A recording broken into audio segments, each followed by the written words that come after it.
This is John Chapman with the 49ers Rush podcast, and you are watching CG Ruthless Sports. Hope you're ready. You know, some people out there, when they talk, they fake the funk. You want brutally honest? Well, if you are brutally honest, look no further than CG Ruthless Sports. CG Ruthless. CG Ruthless Sports. CG Ruthless. If you want your sports talk to be brutally honest, come check out CG.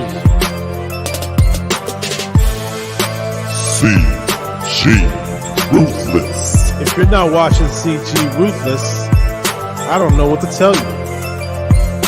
Representing the Niner Empire. CG Ruthless.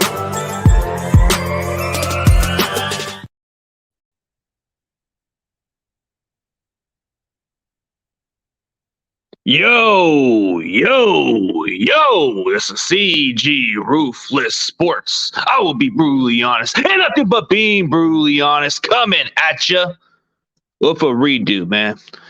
So I had to check out the video, and I guess for some reason the quality was kind of weird. So it wasn't like you couldn't hear me or nothing, so I had to delete it. So I don't know what happened, but I'll redo it again and give you the exclamation of controversial creates cash.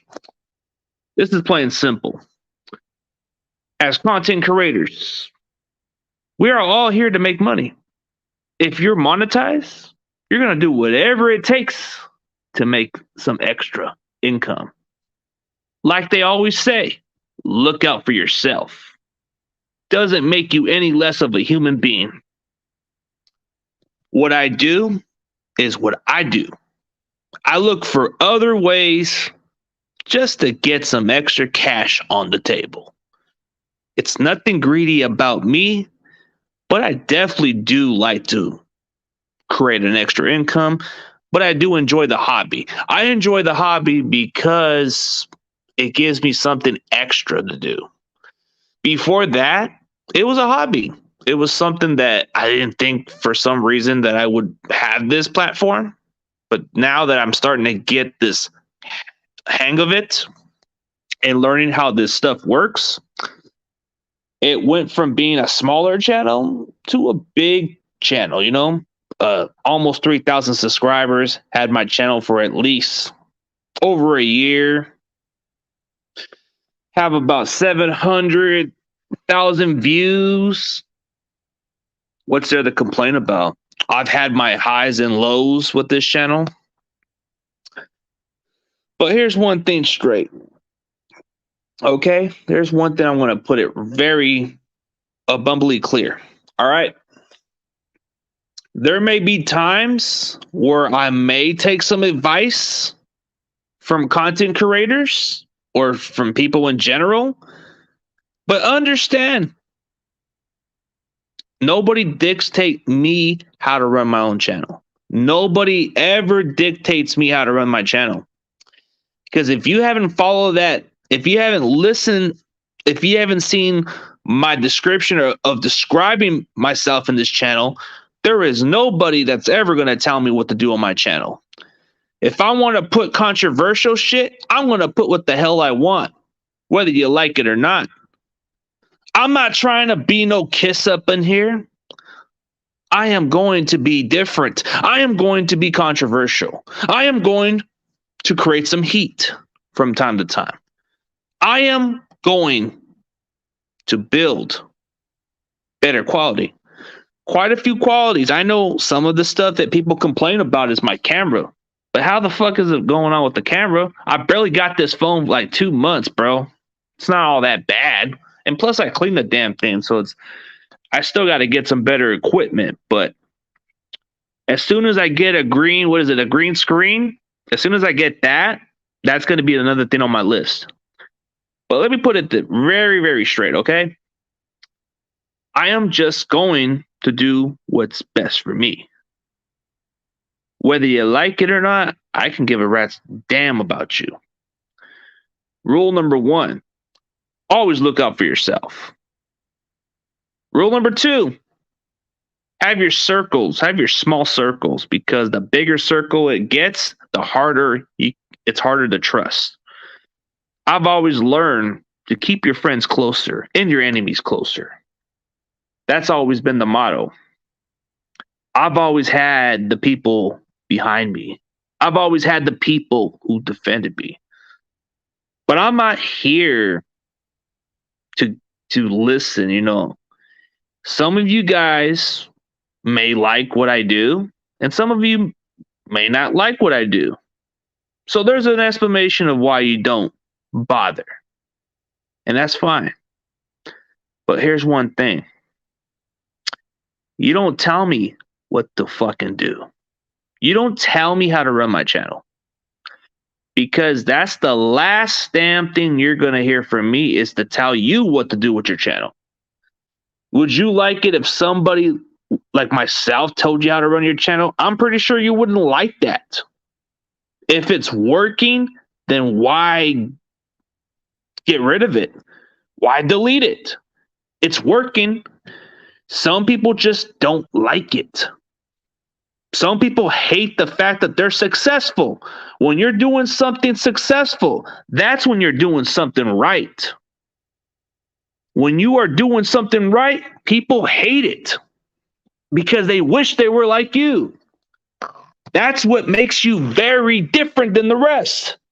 Sometimes there's just jealousy, envious, and that's how it goes. But for some vid makers, you guys have your platform to do whatever you want.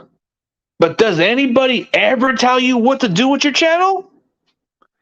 Let me ask you that question. Has anybody ever told you what to do with your channel and why? Because at the end of the day, you're telling me how to run my fucking channel when I don't give a damn about what you got to say. How you like it if somebody told you how to run your fucking channel? Would you fucking listen? Fuck no, you wouldn't listen. That's facts. So don't act like a hypocritical person and say stuff like that and think that you know how to run a channel, bro. If you don't even have if you don't even make money on this fucking platform, bro, I'm not gonna fucking listen. Here's one way I'll take advice. I'll take advice to some of them who made fucking money. Like, I would definitely take advice of other YouTubers who have actually made twice as much income as me with this type of platform because they know how to run a fucking channel. You guys that don't have a fucking platform, you don't have no fucking, you're not even monetized, and you're telling me how to run my fucking channel. That doesn't work with me. And you're not in the same level as me. So you need to step in the line and know your damn role. That's the one last thing you should ever never do, is to tell me what the fuck to do with my channel. You gotta at least be monetized. You gotta at least know what's been successful, and then you let me know how that works. But if you ain't monetized, I don't give a damn about your fucking advice. It's all about making your money. It's all about making extra. What's happening, Butters? And that's the difference, man. Before then, I had fun with this platform. Now I'm just all about building content and making money. A lot of guys just don't like the new version of me. I am just, I don't know. Like they say, money talks, bullshit walks. It's always been the new mindset. But see, guys like Butters, as soon as he reaches that 1K or gets a good amount of success, bro, this guy's gonna skyrocket at that point, dude. As soon as you skyrocket and get that 1K and 4K watch hours, bro, you're gonna do things your way, and you don't need nobody to tell you what to do. That's the truth. There's no way that somebody should tell you what to do with your channel, and that's one thing that people don't understand. There may be a time and place, yeah.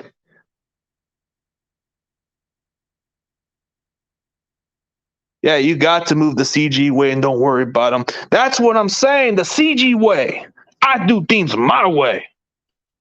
Not your way, my way. CG way comes, yeah. I move the CG way because I do what the hell I want. I don't want to be the good guy. I want to be the bad guy. I want to be the one guy that people will at least embrace and hate. Yeah, exactly what I'm saying, Butters. But I'll tell you what, man. You've always been you've been a guy that doesn't let nobody tell you what to do. But what makes it more interesting about me is when I do things my way, I get criticism, which I don't give a damn. You can make a video about me and bash me and say something about my fucking hairline. You can say shit about my weight. I don't give a damn. You're just trying to make a name for yourself from my expense. So come up with something newer. Come up with something new. That's what I'm saying. You're taking the old jokes and it's not working. You got to try something different because that just means you're just stealing off of somebody else. Yeah, if they don't like it, yep, that's the truth right there. If they don't like it, they can just unsubscribe me, unfollow me. It's not that hard and it's not that difficult. It's definitely true. Man, what's going on with your Bears, man? Ooh, what just happened? So the Buccaneers lost their star receiver Chris Godwin for the season. Damn. What's up? Chardol? You guys want to come in for a little bit? I can just let you guys in. I was about to end it up, but I seen the reception was screwed up, so I had to redo this damn thing. Here's the link if you guys want to jump in. Yeah, it's going well. Yeah. Oh, Dad's about to get his first start tonight, praying it goes well. Daz? Wait, you guys play on Monday, right? I didn't see you guys play. I know you guys play on a division game, right? It's going well. Just a lot of haters, man. Hey, Chardol, join the army, man. Let's get that ruthless army. Let's make it become an army, bro. Make it more of a military army, bro. I need the entire CG force in full force. If Chardol joins, man, we get more of those armies and those minions. They come in my defense. They come in and learned that we are going to do things our way. Not their way, our way. The CG way. Yeah. Damn, bro. So a lot of players on your list, bro. The COVID list is ridiculous. So I was looking at the amount of the Rams players, bro. There's been some list of Rams players on COVID list too. Besides the Bears, you got the Rams on some COVID list too, man. Like, dude, and it's crazy. I wonder how the environment's going to be handled when opposing teams play in Los Angeles, bro. It must be that bad. What's up, man? What's up, dude? What's up? Hey, what do you think about the Texans versus the Niners game? Texans, man, that one seemed like a simple winnable game if we don't fall for that trap game. I mean, do you think what are some tips to the game we have a chance of winning that game? Well, we got the Titans on Thursday. So we got Tennessee, and then we got the Texans after that. But that's another week. What about Tennessee? Well, Tennessee, it's been mostly their running game. As soon as they have a really good running game, that's when their offense is flowing pretty good. But if you take away the running game, you're gonna force Tannehill to either just throw the ball, and he hasn't done too bad as a passer. But if you force him to throw the ball more, That would at least give them a chance to at least try to air it out, which has been our weakness is the secondary. So we would definitely need to slow down their running game. If we can do that, we can definitely make their offense a one-dimensional. Do you think a way? Do you think a way we're gonna win this game if we if we pressure Tannehill? Yeah, pressuring Tannehill is key because if you can get some pressure off of him, he can be off his game a little bit. That would be the most important key factor into Tennessee is to be able to pressure him. And as long as we contain him and keep him away from running outside the pocket, dude, that would be the only main concern because he can scramble. Because yesterday I was watching the 49ers and Falcons game, and I was seeing that Matt Ryan was getting nervous and he was throwing like passes like wide out, like they were not even close to a touchdown or anything. Yeah, there's been some plays he missed off a little bit. He's not the same player, so it's kind of been surprising that I think we Um, only kept them under like 300 yards. but was it pretty nice at the end of the game that Matt Ryan saw Shanahan because like he was his head coach when he was playing for Atlanta. No, he was the offensive coordinator. Oh, what's up? Hey, J-Most, man, I had to redo it because the quality was terrible. I guess I had to look at the reception issues, and I had to fix the reception. What's up, man? If you guys want to get on in, I guess we can just do a talk-in stream, and then I have to go do something like in an hour or so. I got to be leaving in an hour to go check out something. Man, we got 1 hour to chit chat, man. We can all have a little gathering. Sports, man. Chardell's in the building, but I'm not going to be on too long. I'll probably just be on for maybe about an hour. Yeah, Matt Ryan has been trashed since 23. Yeah, they had a 25-point lead and they blew that away. I think a lot of these Atlanta fans, from what I'm seeing, man, they like to always blame Shanahan, which I understand, at that point, but you can't put the blame on him if it's the defense, The defense had chances to hold on. So, like, maybe then if they would have ran the ball and had a field goal, then maybe they would have had a better position to at least close it out from here on out, but they blew it point blank.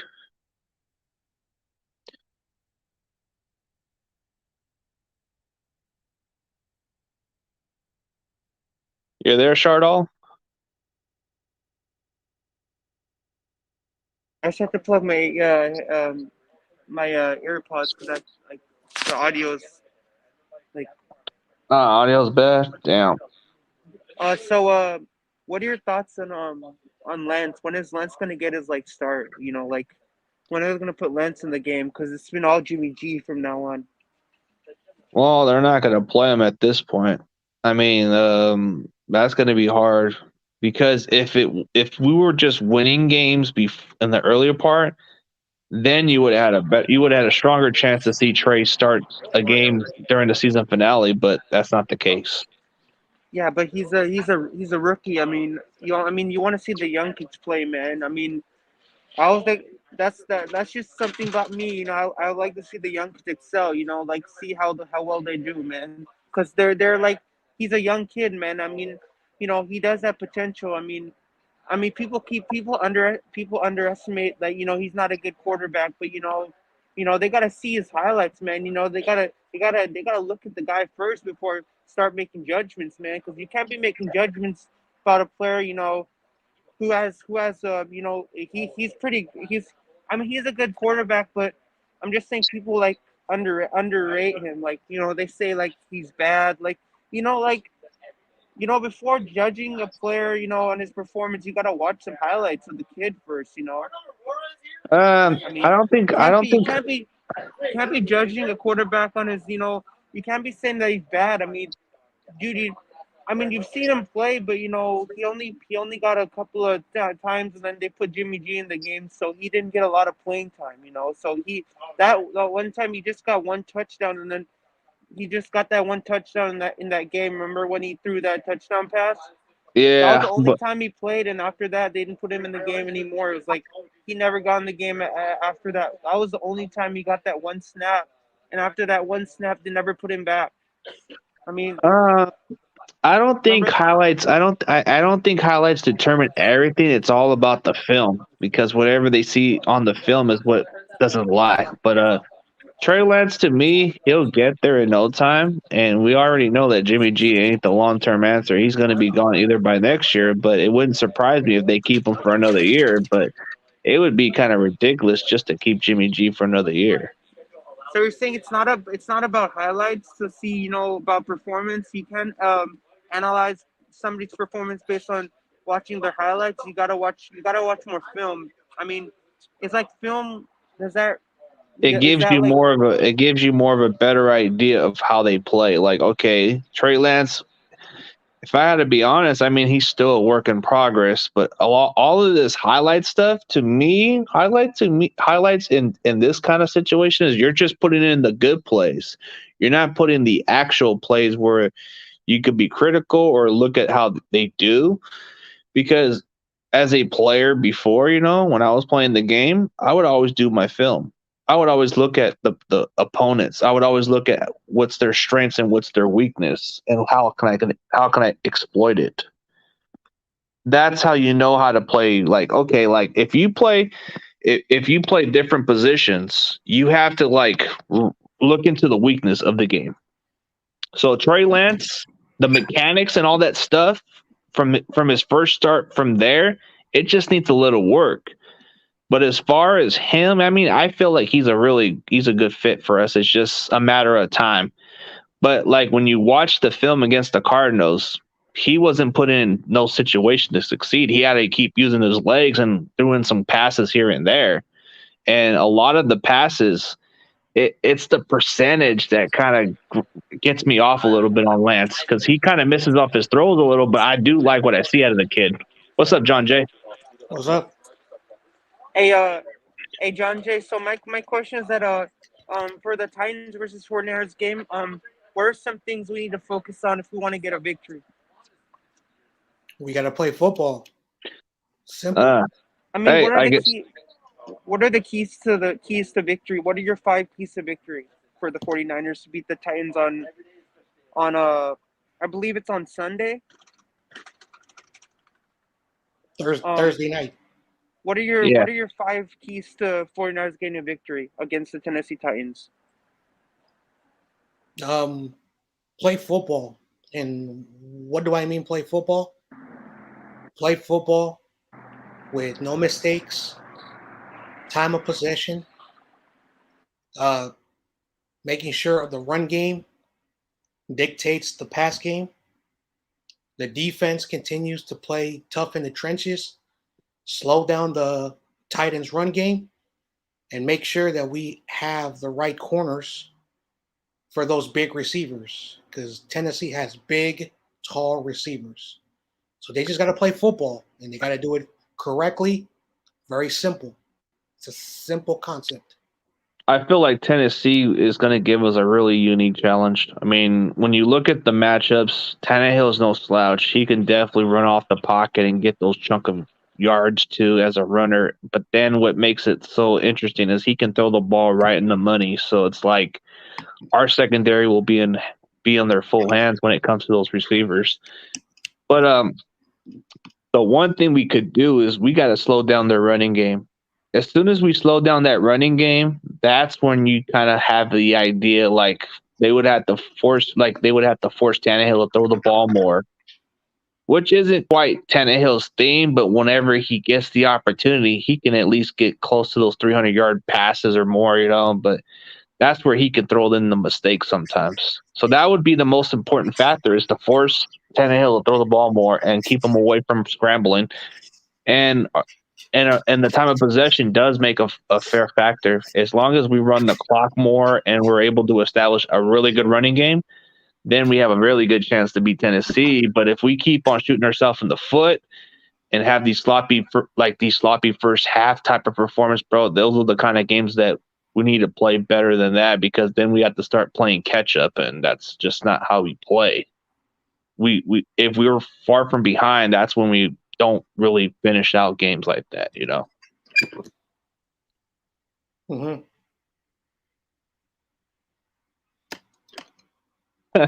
Well, J-Mos has a good point, man. Okay, what do you guys think of Arden Key, man, as far as this season? Arden Key was always a good player, coming out of college. It's just the scheming the Raiders, because they're no longer Oakland, never fit. And you saw his press conference, and you heard what he said. He was unfiltered. He says that he was grateful that the 49ers signed him. He was not happy the way he was used in with the Raiders, and Raider fans did not take that kindly. But it shows you the organization, how they develop players. And people forget, those who don't know football, is that players are drafted by the scheme that fits the team. And that's why you never, ever get the players who are the top prospects in the right order, because you have to find the players that you need. So when Arden Key, look what he's been doing. He has 5 sacks already this season. There's 3 more games left. He'll probably maybe get 1 sack the next couple of games for sure. He'll get some sacks against Houston because David Smith is not as mobile. Tyrod Taylor, if he's playing, ain't that good anymore. And of course against the Rams, we have their number. So Arden Key could get about 2 to 3 more sacks this year. We got to sign him because we signed him to a 1-year, $5 million contract, I think. I got to look at the contract. No, we signed him to elite minimum, actually. Okay. It's elite minimum, which is $1 million. But the point is his value is going to be really I think the one question mark about Arden Key is how much is he going to expect on the free agent market? I know that I know that his production itself could get other teams interested. So I'm hoping that it's kind of similar. I'm hoping it's not pricey. I'm hoping it's a much cheaper version of Kerry Hyder at least, and we can be able to retain this guy. But I feel like his upside is good, dude. I just feel like the Raiders had no good use for this guy, and we can make him look really good. But as far as this week's game, man, Arden Key has to. I think Arden Key's already proven why he's better with us than he is with the Raiders. The Raiders don't know how to coach talent worth a shit, bro. I mean, you got Max Crosby. He's probably the only one they made the most out of. But Colin Farrell, that guy hasn't done shit either. He's like their own version of Solomon Thomas, but trash, What's up? But maybe, yeah. What's up, Sam Bell? We got your Titans coming up, man. It's going to be a good one. Mm-hmm. Yo, what's up? It's going to be good. I'm going to be serious, man. I know I've been giving you a little bit of flack, but it's going to be a good game, man. I cannot wait. Cannot wait. I want to see. I saw the film of the Titans and Steelers. Yeah. I don't know what happened to the Titans. They lost. But the offense was stagnant. I don't know what happened to the offense yesterday. I don't know either. Hey, you want to be my guest this week or no? Who? You. No, thank you. Oh, Well, it's been hard to find some Titans YouTubers, man. oh, Have you tried Titans Upload? I've tried them all, dude. No response. And Titan Anderson, no response either. There's just been quite a few other YouTubers. I think the Coach Place is part of the only one that's kind of came in response, but not as much lately. So I don't know. Mhm. So I might need to reach out again with him. But other than that, I might just consider my friend Ryan to go on to the show. Well, you could see your friend Ryan. Yeah, he has to give me a schedule, so we'll figure that out. But he's a good friend of mine. We go way back, so I never knew he was a Titans fan until he told me during I've seen him kind of wear different. I've seen him wear the Titans gears and all that stuff, and I'm like, oh, okay, he's a Titans fan, I'm assuming. And Why did your friend don't have his own YouTube channel for? I don't know. He doesn't really have the time. He coaches. He works at a school district, so he does He told me that he does schoolwork, so he works at the school district. Like he coaches the kids. I think he does like teaching too, so that's his thing. Yeah. Doesn't got much time, so I guess that explains. Yeah. Man, those Cardinals are losing it. How do you guys feel about the Arizona Cardinals, man? That's crazy. Like I think they might fall apart. And see, they got Indianapolis. That's going to be a tough one. That's going to be a tough game. They're getting their butts whipped. No offense. I mean, I hope they beat the Cowboys. I hope they beat the Cowboys. Wait. So wait. The Cardinals have the Colts and the Cowboys, and then who else they got? Seattle, right? Seattle. So. They're losing, dude. They're losing out now. Oh, bro, I got a gut feeling. No. I got a gut feeling they are. Okay, let me explain to you. Let me explain. Okay, let me give you my reasons why the Cardinals will lose these games. Go ahead. Give me the Stevie A. Smith reason. Go ahead. All right. The Colts are good. Their Colts are playing good football right now. They're very dominant. They're going to run the ball. They're going to run it really hard down Arizona's throat, really bad with Jonathan Taylor and their receiving core. But then after the next game, the Cowboys, that offense is going to be on fire. Overrated. Their defense is going to make a stop, bro. They couldn't even blow out YTC's team. 21-6. But dude, the Cardinals couldn't beat the Lions. I don't know. Okay, but I'm just giving you my explanation. Cowboys should be able to have a good performance against Arizona. But I don't know. Arizona's kind of showing some weak signs. And I can see the Cowboys definitely beat. I hate the Cowboys, but I feel like that's the thing is Cardinals don't play good in December. So I gotta say, Cowboys is losable now. Listen. Seattle are playing.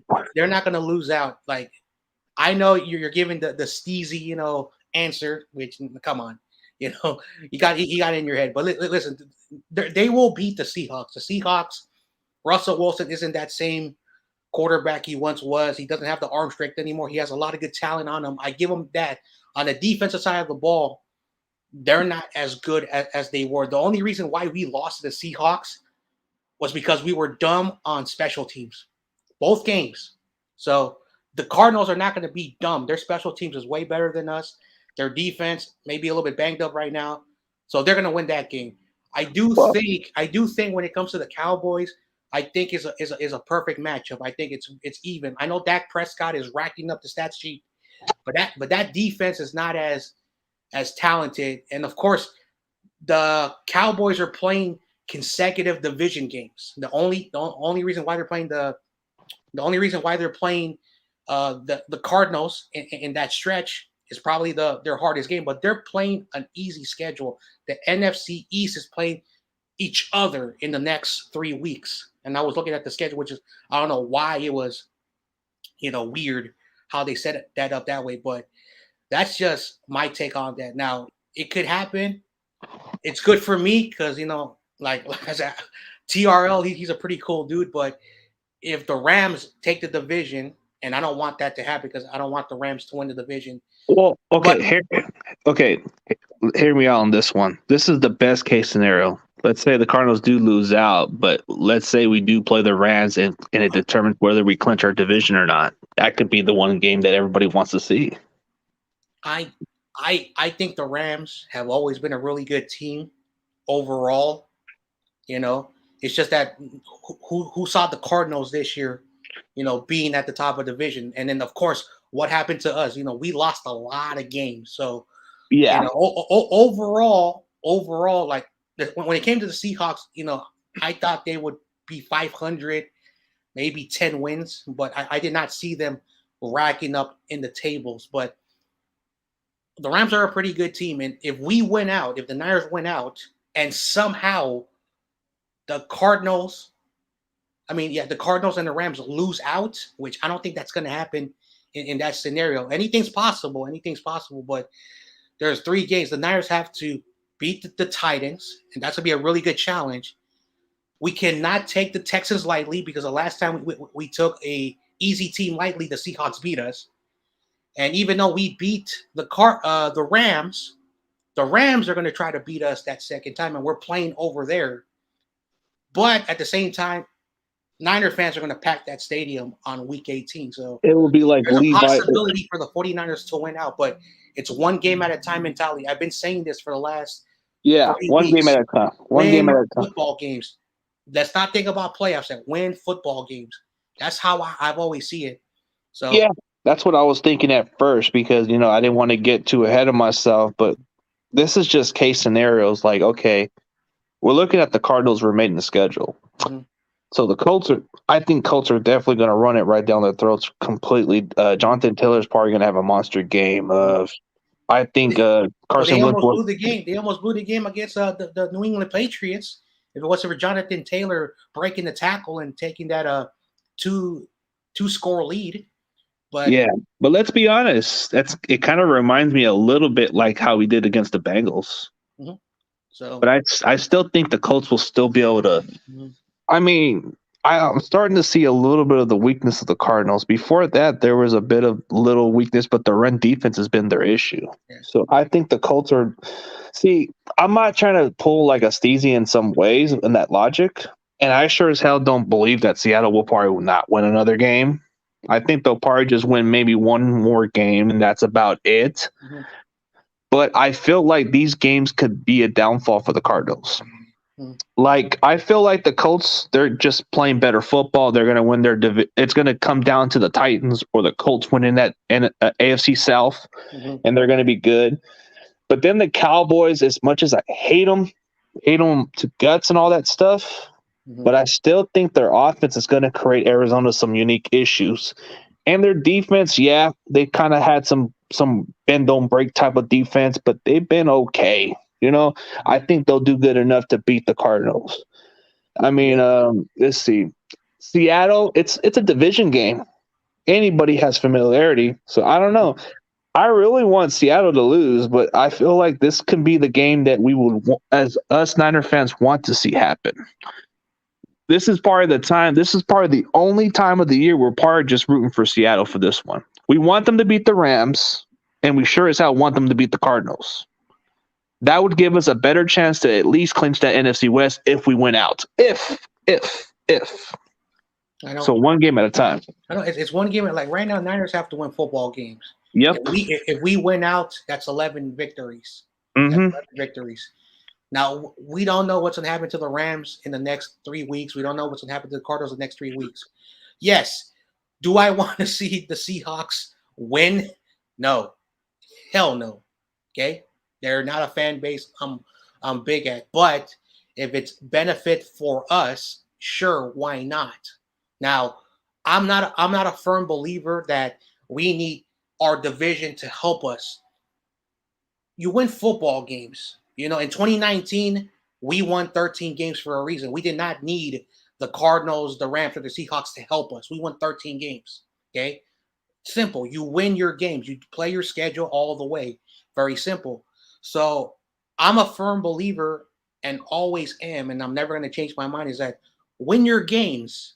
Win your games. Don't have other teams help you out, because if you determine too much help on other teams and you're not doing your job, if they're losing or they're beating teams that are helping, but if you're not winning football games, you're still going to have a trash record.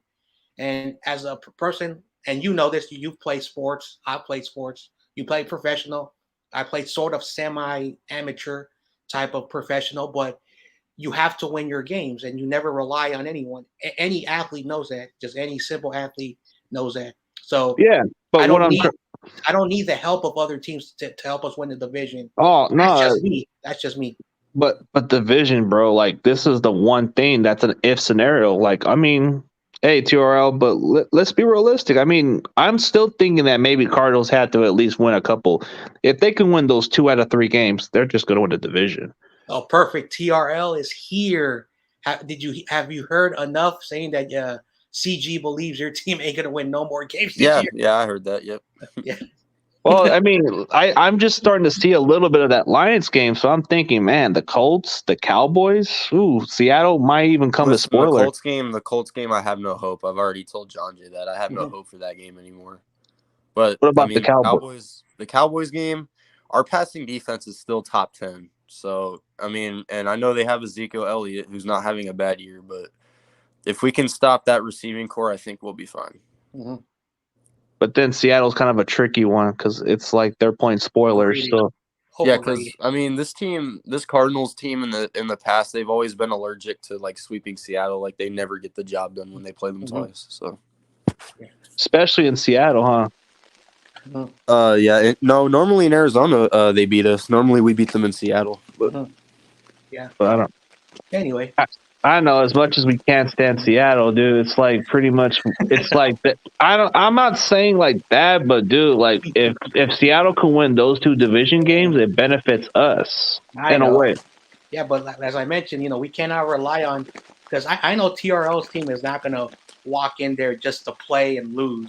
They're going. No, they're coming to play hard, but so we can't just rely on as TRL. Hey, tell Cliff Kingsbury to blow the rest of the season because I know he doesn't want to do that. So like, I mean, the one thing that made us miss the playoffs last year when we fell off was Cliff Kingsbury's play calling, and that's exactly what went on in that Lions game. Like in the month of December, this man, he just falls off as far as like play calling for some reason. He makes like in the red zone, he forces Kyler to try to chuck the ball to AJ Green and all those guys, and it's flat out ridiculous. You have James Conner, who is second, or no, I think he's third in touchdowns this season. So I mean, I don't know what's going on with the play calling, but I don't know. It is what it is. Yeah. Even I feel like if we lose out, I feel like we're still going to make the playoffs though. Yeah, you still are going to make the playoffs. Like I've said before when the schedules came out and I looked at the games, I felt that our division was going to be all going to the playoffs because each team was really, really good. So, but unfortunately, I got the seedings wrong. But I had the Cardinals a wild card team. I had the Niners a wild card team, so I wasn't being the homer. I had the Rams. For some reason, I got it wrong. But it's still possible to win the division, and I had the Seahawks having the highest seed overall. So that's how I looked at coming into the season. Now, the Cardinals are still going to make the playoffs. Now, I was watching Colin Cowherd, and I'm not a big fan of him, but he said something very interesting that I want to get your thoughts because you're a Cardinals fan, saying that the Cardinals in the last couple of years in this new regime that they've had, especially last year, you guys had a quality record, and whatever happened last year, you guys finished 500. This year, you started off really good, and then you've been like the last 6 games a 500 team. And he says that he believes, and I kind of agree, that Cliff Kingsbury is not the right coach. And I think when he has Kyler in the red zone from the 20-yard line to the goal line, instead of using his running ability and using the running backs, he uses them throwing the football. And you've mentioned this, that he has a lot of turnovers in the red zone. So I wanted to get your thoughts about Colin Cowherd. What do you think of his assessment? Or he's right. Kingsbury, he's we're not going to fire Kingsbury. I mean, his first season we had 5 wins. Second season we had 8. Right now we have 10 in his third year. So we're obviously improving with him. So it's not like he's the bad decision or anything. It's just at least a game a season he makes dumb mistakes, especially in the month of December. It is what it is. I don't know if he doesn't trust James Conner, especially because Conner was coming off an injury the other day. And Chase Edmonds, we had him back after 3 or 4 weeks. So I don't know if it was just the fact that he didn't want to risk him getting hurt again, because James Conner didn't run the ball that much. It was mostly just Kyler trying to throw it that entire game, and he got sacked so many times. But and that's another thing. The O-line let us down in that game the other day. It's just I don't blame that loss on Kyler. I really don't. I blame it on the O-line. I blame it on Kingsbury's play calling, and the Lions defense. They just came to play. That's about it. There's nothing else really to say about that. But as far as that take that Cowherd made, I kind of agree with him. The only thing I don't agree with is that Kingsbury's the wrong option. I feel like he's good for right now just because he's improving our team. But come playoff time, we'll see how the real test is, I guess. But, did you guys see the Gridiron Heights where it had Cliff Kingsbury on that one episode, bro? That shit was funny. He was like on a. I guess they had like the episode where he was like saying, "Oh, hold up, I'm getting a phone call from Oklahoma or some shit like that." Jeez, J Mouse, holy crap, you're going all in on me. I God. know. Oh no, no, oh, but Shardo, what were you gonna say, Shardo?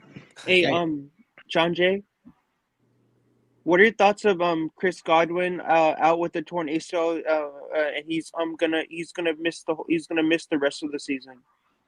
Yeah, ACL out for the season. It's a That's a big blow for Tampa Bay, especially No, it with the wasn't. receivers. No, I actually looked at the report. It wasn't his ACL. It was his MCL, and he's out for the Oh. rest of the regular season. Okay, yeah, he's out Well, for the either regular way, season. he's out. MCL, whatever, he's out for the rest of MCL, yeah, basically simplify it. In your knee, you have 3 little ligament. paper-thin bones. Paper-thin bones. The ACL is a little bit more thicker. The MCL and the other one, the whatever Jonah said, because he had one of those injuries. Those are very thin, so you could just fix it very easily. Thicken a little type of strip or a little metal type of bone, you're good. But the ACL, which is a little bit more thicker, that is the one that keeps your knee from not moving the wrong way for an entire year. Yeah, so ACL, that's why, ACL injuries. So any type of MCL, ACL injury, it's going to take a while, but the ACL, you're out for a while because you got to rehab that leg, learn how to walk on it, learn how to run on it, etc. So yeah.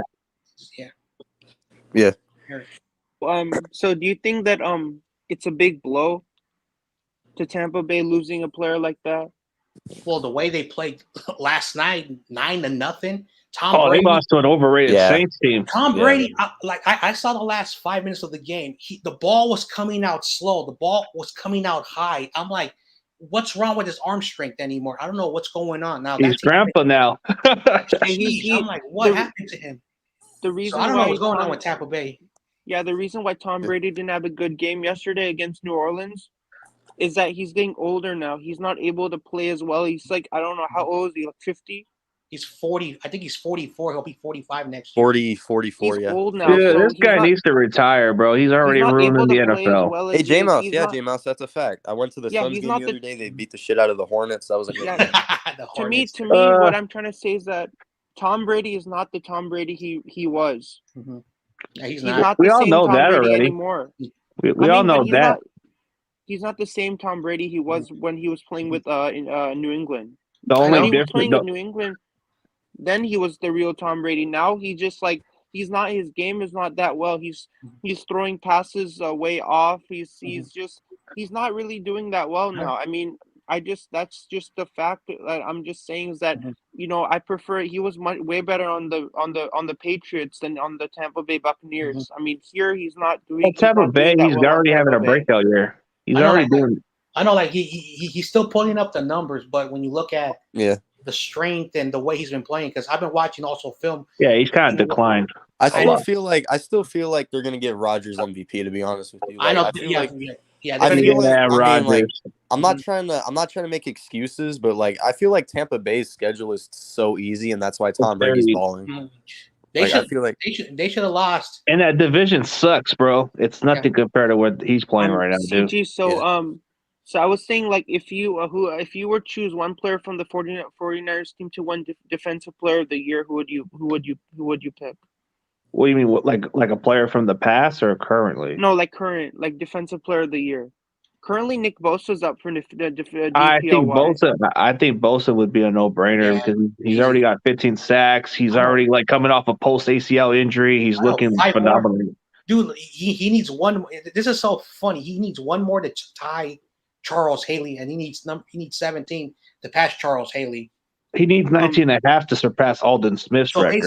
Basically, he needs 4.5 sacks to tie Aldon Smith and 5 to get the all-time Niner record. Who would have thought that? I thought the Niners had like great, players that may have, Brian Young only had 11 and a half sacks as a season best. That is so sad. Anyway, but it shows you how good the Niners was overall.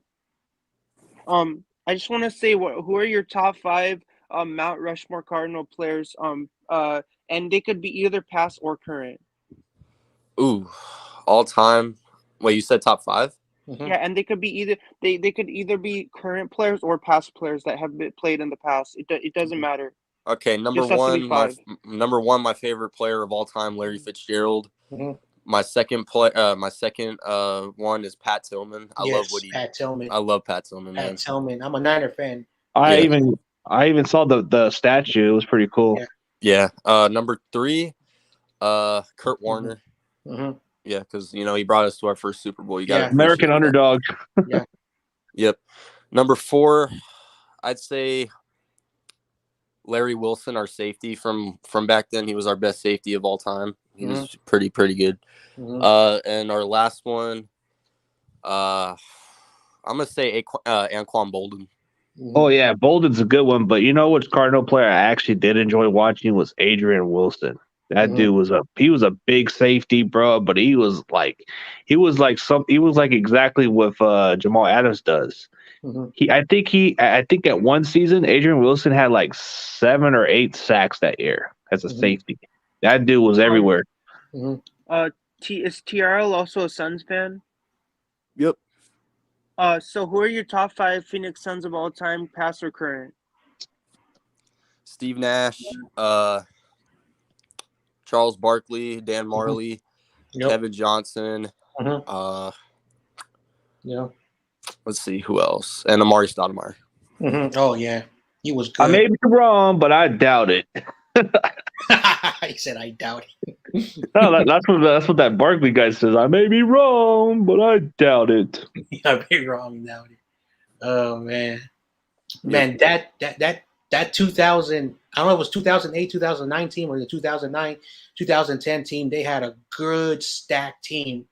It's just unfortunately the Lakers were better. But imagine Jason Richardson, former Warrior, with Steve Nash, Amari Stoudemire, Channing Frye, Barbosa before he went to the Warriors. And see who else did they have on that team. It was a stacked team. And then, of course, head coach Alvin Gentry, who had good success also with the Pelicans and was our Warrior assistant coach under Steve Kerr. That was a really good team. It's just, as a Warrior fan, boo Lakers. Yeah. We play them. Hey, we play them tomorrow too. Oh hell yes, that's easy W for the Suns. I just wanted to say, Pat Tillman, thanks for your service, man. I mean, I just wanted he was probably like in the military, so we have to thank him for his service, man. I mean, Yeah. Yeah. And Too is bad, Pat Tillman on the Cardinals? Is he the same military who was in the military? Yeah. Yeah, he served. bad- He served his time. It's too bad he died Sorry, from are a you friendly. happy Too bad he that died served our from a friendly country? fire. But, Really well, friendly Pat fire is no Tillman? joke, man. That's stupid. I don't know why that person even shot him in the first place. I know. Yes, I saw that. When ESPN actually showed some quality sports documentary that they interviewed the guy who. So basically, what happened was they were in a rocky area, like a little tiny hill, and there were some shots being fired up in the hill. Pat Tillman and his convoy were pinned down. On the other side, there was also fire. The Americans that were on top of those hills thought that it was, the bad guys in U.S. stuff. So they were shooting down on it. And Pat Tillman was down there basically. So what the cause was friendly fire. Basically, what happened is that no one communicated that there was going to be a deploy team passing through those hills. So the guy who was interviewed, he was an alcoholic. He was drinking, different types of alcohol. He was taking, illegal pain pills and illegal, drugs because he didn't want to feel that pain would happen. And it was so sad that it was that, and the military, unfortunately, I'm not a big, person who wants to say this, but they screwed up. And they should have let them know that there was going to be a convoy.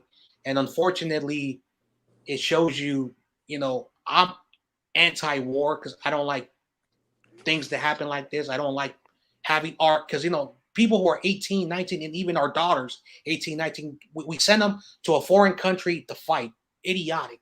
Why do we do that? But Pat Tillman, great football player, could have stayed, playing football. Could have been, no, he said, I'm going to, not play football. I'm going to join the military and, serve my country bigger than he was. And that's the great thing why, even as a 49er fan, no athlete will ever do what he did.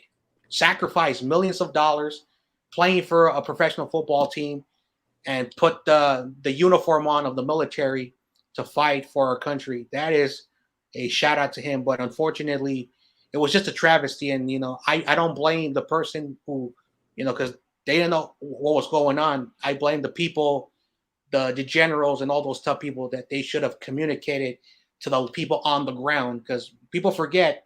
And I have a lot of people who served in the military. You have a convoy that flies over to patrol, making sure that they're keeping the eyes on anything that moves. So there's the transportation unit. You have the foots on the ground. Those who are on the ground walking. So there's different types of things in the military. Then you have the electronic, people who work in the computers in a fort located miles away from the battleground. And that's how everything, logistically, it's very scary if you think about it, when you put that uniform on. So I always give a shout out to those people who actually have the balls to put that uniform on and travel far away from their family, hoping that they return. Because that's one thing that the military won't tell you. You sign that dollar line, you go to boot camp, they send you out there. And I'm not a big fan, of war, but welcome to the world that we live in. There's always fighting with countries. And it's so sad that we have to always, do all that stuff anyway. But John J. So in the ESPYs, there's an award called the ESP ESPY, which is like it's basically all the best players like in all like football, basketball, all different sports. And then they have an award called the Pat Tillman Award for Service. It's like an award dedicated to Pat Tillman. And if I would give that I would give it to George Kittle because he played in the military. But people didn't know that George Kittle served in the Marine Corps for 4 years in the Gulf War. So if you didn't know that, now you know that George Kittle was in the military because he was he? no. Yeah, he was in the military. George Kittle, the number 85. I think his dad George was. Kittle. I think his dad was. He played his father, not George Kittle. I think it was his dad. What is it? I'm confusing it. Who played in the No, it says he did join the Marine Corps and was deployed to the first Gulf War during his 4-year stint. The Gulf War was in the 90s. He was still a child. I think that was his dad. Yeah, that was his dad. His father. Oh, that was his dad? Yeah. Yeah, I think that's why he does what he does for the Marines because of his dad. Yeah, the Gulf War was in the 90s. It was a 4-day war. Anyway, that's where his dad. Yeah, his dad was going out. It was a 4-day war. Anyway, they made a movie about it. It was stupid. Anyway, but I'm really excited that they're making a movie about Kurt Warner. It's called it's a movie, a real life movie about American Kurt Underdog. Warner, who played for the Rams. I bet Rams fans should watch that movie after the Rams beat the Niners because it'll be like a sweet victory for all the Rams fans to watch it. You know which movie they should make? I'm not saying that, but I'm just saying like whoever's around, like I bet Tail Time will definitely watch. You know which movie they need to make? Tail Time is a Rams fan. You know which movie? You know which movie they should make? They should make a Dre Greenlaw movie now since he got drafted by the Niners. I want to see a Niner movie for once. What about a movie on Trey Lance? That would be I think the Drake Greenlaw had some interesting story because I feel like they should make a Ronnie Lott movie. Yes, when he chopped his finger off. I don't know. That would be too much PG. That's not PG. He actually did that. He actually did it for real. Yeah, he cut a tip of the pinky. Yeah, that sucks. What about Dwight Clark? Oh yeah, Dwight Clark would be remarkable. I think Dwight Clark would be an interesting. He was because wouldn't it be kind of touching that I bet like it'll be really cool if they movie on Dwight Clark, and then it'll be like if they play a real like a fictional person playing Dwight Clark, and then at the end of the movie they show like the real Dwight Clark and like all his family and everything. Oh, that would be kind of interesting. How that? I mean, part of the story was he was like he was like drafted in the 12th or something round, I believe, or he was drafted way late in the round, and he was only going to come as like a guy that was catching passes from one of the quarterbacks from Clemson, which they were scouting on him, which I've seen that so many times. They were talking about it during this, like, I guess it was the 1981 Niners, and I guess that's what Dwight Clark keeps talking about. Like, he wasn't really drafted at first, but they checked him out. They seen the film a little bit. And they asked him because he worked out with that quarterback from Clemson, and he was throwing passes with him before, but he wasn't like as productive like he was, like he was just. So John Jay, so my question to you is that, what are your top 5? Like, if you had your top 5 football movies of all time, what would your top 5 football movies be if you had any 5? All right, my favorite movie, and this is going to be biased because I'm a huge rock fan, is The Gridiron Gang, based on a true story of, in the 80s, a correctional facility for teenagers who committed crimes. He basically decided to do something a little bit off topic and take these kids who did crimes and put them on a football team to teach them character. And the movie that The Rock does is a little bit more Hollywood, so they exaggerate a lot of the stuff in it. But it's a good movie to watch because it shows you the backgrounds of these kids who are, especially how I grew up, is that when there's no opportunities for kids, they're going to run in the streets and get into trouble. So that's the tough things that these kids need, some guidance. And it doesn't matter if you live on one block and there's these, people who don't like your block, just 5-6 blocks away, and you're fighting. And basically The Rock, a great quote, you don't like this dude because he lives on the 80th block and they live on the 75th block, and you guys are beefing, shooting each other, yada yada.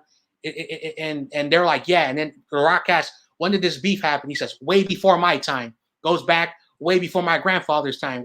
So it's if you ever grew up, in those tough streets, you understand that stuff. So that's my favorite movie. I like the movie Remember the Titans.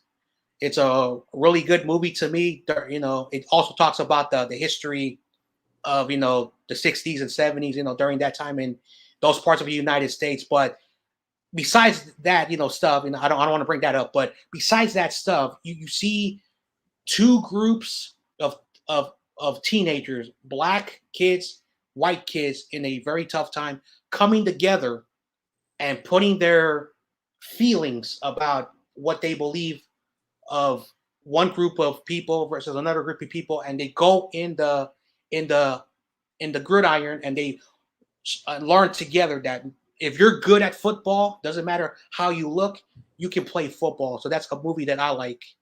Let's see, what is another movie? I like The Little Giants. It's a little comedy movie where really good kids who are like really, really good versus kids who are not so good. And it's basically like, I can lose 99 times to my older brother or to someone better than me, but there's always that one time you get that victory. So I love that movie. It's more of a comedy, funny movie, but that's the message of the movie, that it's okay to lose because it builds character. But when you win that game, you know how that feeling is. So that's another movie I like.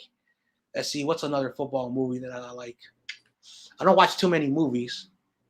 Let's see. I like the one with what's that actor called? The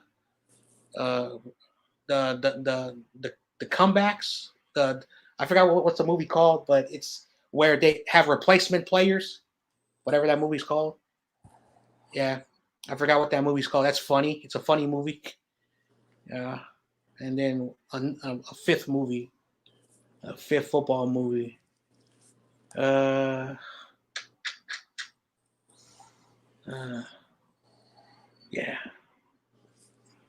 I can't think of a fifth movie, but those are the movies that I like from football. But my favorite is Gridiron Gang because it has a little bit of it touches me in a personal level. That's my favorite movie. My favorite, this may be a surprise, but one of my favorite type of football movies. I don't know, for some reason it has really good entertaining values. I gotta say, The Replacement. That's the movie, The Replacement. I was trying to think. What was that movie? Yeah. No, but the one character I like from the show, I mean, from the movie, I mean, is number 56. That dude kind of gives the energy. What's his name? Bateman. He says, "I got the ball. I got the ball. I got the ball." And he hits butt people, bro. That was funny. Mhm. And he even hit his kicker. Yep. I like that movie. Gridiron Gang. John Jay. I went to a San Jose State football game, and we played there was a team we played, and then on the screen they played a movie montage of different sports films. That was like the coolest thing I've ever saw. Nice. They made a montage. They took like all the movies, Gridiron Gang, all the famous sports movies, and they made a big montage, and they played all the clips to it, and that was like so awesome because like they made a montage of everything. Like that's the first time I saw like it was like a big movie with all like different clips from all the 5 sports movies like that you listed, and that was like the coolest thing. Like that was like probably the most like I'll never forget that because those are like iconic movies, and then they just wanted to bring them alive to us. So then they did that montage of all the movies. I made a big movie out of it, like little clips. Like they put multiple clips, and then they made the whole movie, and then they played it on the big screen. It's awesome, kid. Yeah, because I love whenever you make a sports montage of sport montage.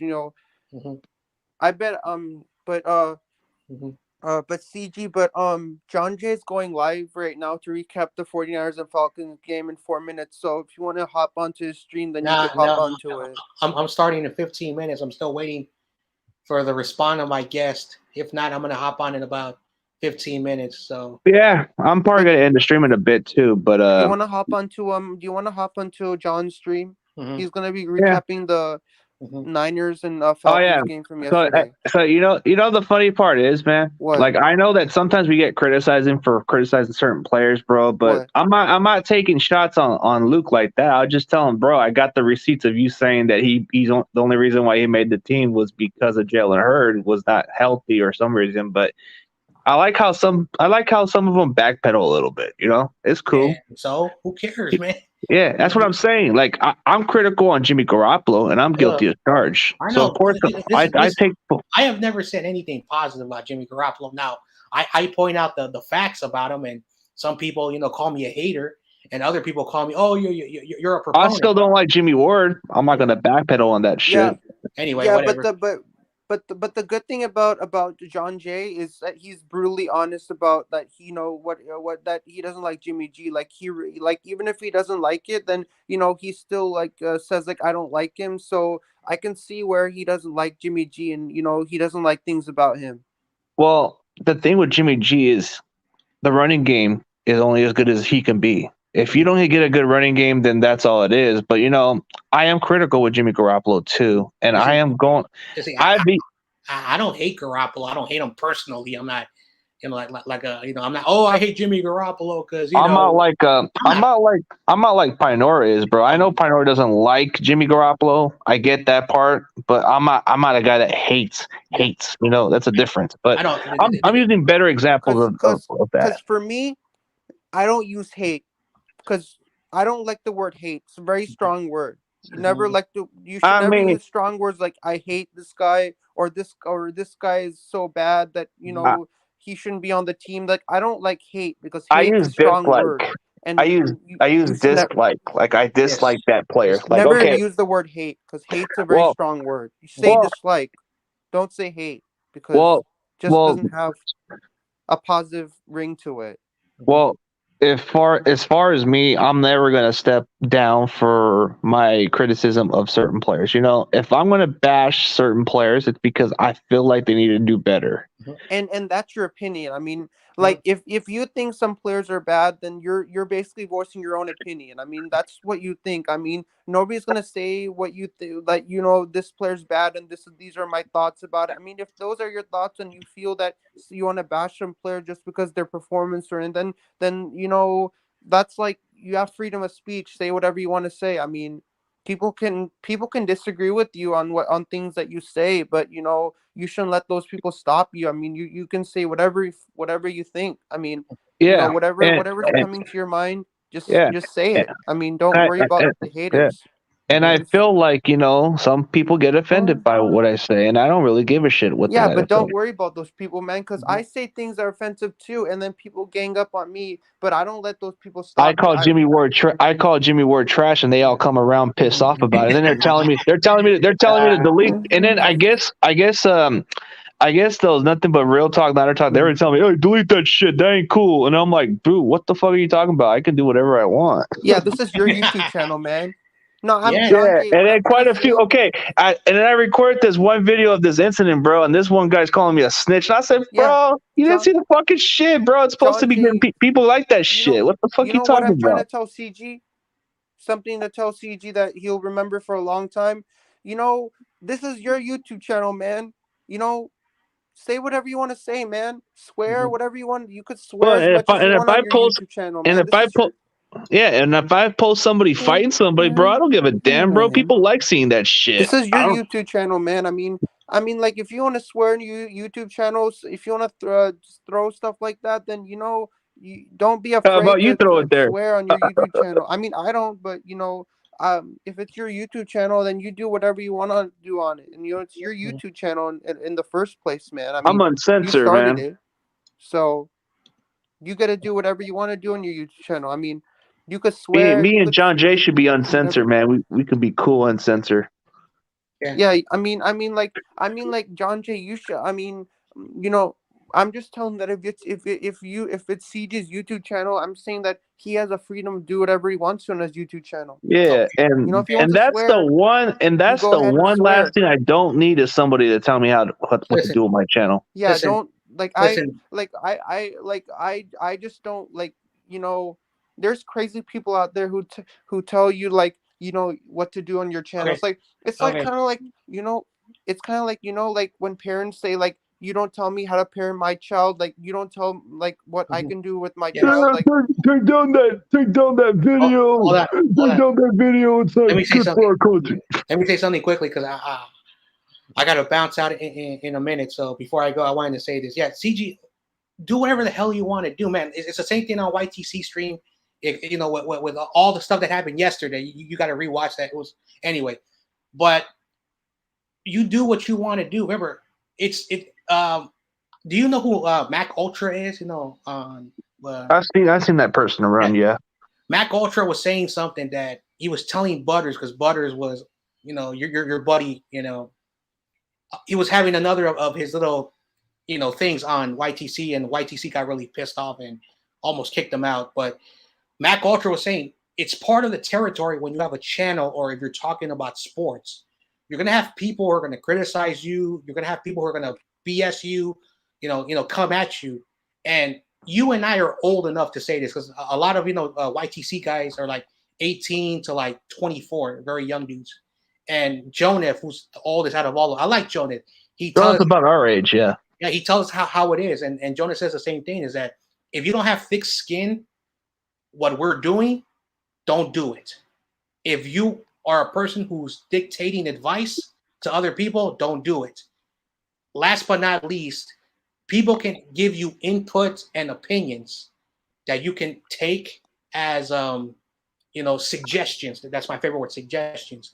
People can suggest stuff to me, we can talk it out, but at the end of the day, on my channel, on your channel, on YTC, on Jonas, even Butters, he has a tiny channel. You can do what you want to do, and you can bring the people you want to bring in, and you can say whatever you want to say, and you can look at all of my thumbnails, all my 400 whatever Well, thumbnails. I'm guessing quite a few of them. I guess some YouTubers have kind of like said that they don't seem to want me around the show as much, which I don't really give a damn. But it's like, dude, Remember, like your job is to use the context that you have and build relationships with them. And you and I had this discussion a million times before, and I'm going to say it again. You don't need 1 million contacts. You don't need 100,000 contacts. You don't need 10,000 contacts. You need about 10 people that you want to work with in your whatever you're trying to do. Whatever you're trying to do, you bring the people there. And if you have too many contacts, they're going to start to dictate certain things. That's why my Instagram, and yes, I have my Instagram, is not for, bringing my personal friends. I keep my family, my personal, that stuff away from my channel. It's my thing. So I have Payo Time, who me and him are going to do some projects together. Let's see, who else have I been talking to? Let me just talk about Payo Time, and then I got to bounce. Payo's a good guy. I think he suggests me to go on a website to sell that shirt. I need to work on that. He reached out to me, I think 4 weeks ago. John Jay, I believe you interviewed Vern Glenn. Yeah, Vern Glenn, the legend, Vern Glenn. But then you mistake me as a Raiders fan. My bad, dude. My bad. I thought you said 49ers, man. My bad. John Jay, I'll give you a hard time. I'm just joking. I'll give you a hard time, bro, because that's kind of like I guess from what Sickness told me, it was kind of funny. I know. No, Sickness told me it was hilarious, so I checked it out. I'm say, damn. Shout out to 49ers First Takes, 3K subs. Wanted to say that. Oh, he's already surpassed me because of all his videos. A lot of it's kind of based by those 10,000 views. Shout out to me for my first almost 300 view video in a long time. This new algorithm is well, the algorithm lately has kind of been successful at times. But First Takes has been coming around now. He's been coming around my comments now. So it's like he's been good with me. I was thinking about getting him on my show, but he said he'll give me an update sometime soon. John Jay, what do you like about interviewing Vern Glenn? Everything. He's a legend. I grew up watching him as a kid. The dude is so humble, very humble. Right. Feel free. One thing that he said, because I don't know who asked this question. If you want to have him, reach out to him.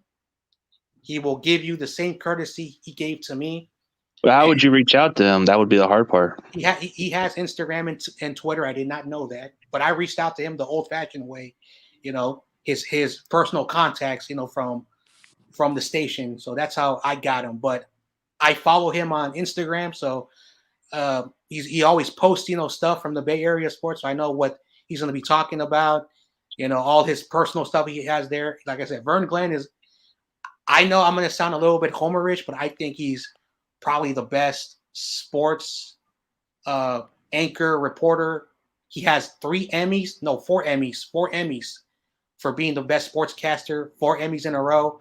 He's in he's in a Bay Area Hall of Fame with some of the best sports anchors. And when you have credentials like that, I think he's better than a lot of us and even those who are on YouTube and those who cover the 49ers when you have a resume like that. So he's got a Twitter and Instagram. Okay. But I'm not, like you said, I don't want to take, like you just said, you don't want to take any other guess at this. I got to go, man. My show's about to start. Vern Glenn. All right, man. Let's going to end it right now. Okay. We'll talk later.